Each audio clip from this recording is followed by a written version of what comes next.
2018 metų X3 X-Drive'as. Juoda spalva, parsiduoda draudimo, vasario 2 aukcionas.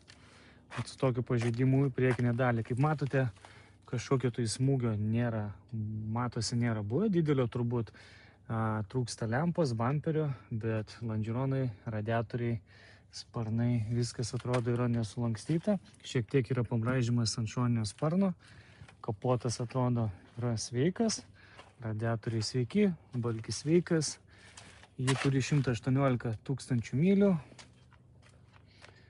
2 litrai varikliukas, 4 varomi. Galite pasižiūrėti loto numerį, kuris ir važiuoja. Šonai, kaip matot, irgi viskas yra sveika. Ant durų pabraižymas nedidelis. Viduj, ką mes turim, rankeną kažkokią tai, nežinau, apipiltą su kažkom tai. Šviesų salonas, rekarinės sėdynės. Sėdynės būklė odos yra gera.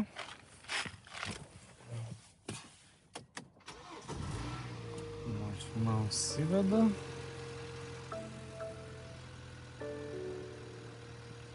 Netvarka kaip visą laiką. Juodas lubos, didelė panorama. Pažeidimų kažkokių didelių viduj daugiau nematau. Šitie mygtukai atsilupė.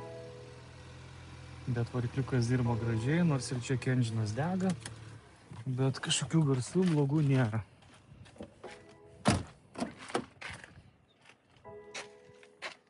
Galinė klima, galas išvis idealus.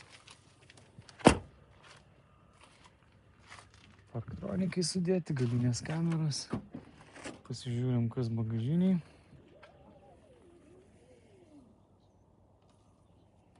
Tai bagažiniai viskas irgi tvarkoja, tapkių prilikta, palikta. Šita pusė irgi visa švari. Čia kažkas pažymėta, nedidelio duobutė gal yra. Bet labai švarus kėbulas iš tikrųjų. Nelabai prie ko prisikabins. Tai viena lempa trūksta, bamperis, grotelės. Čia viskas toliau sveika.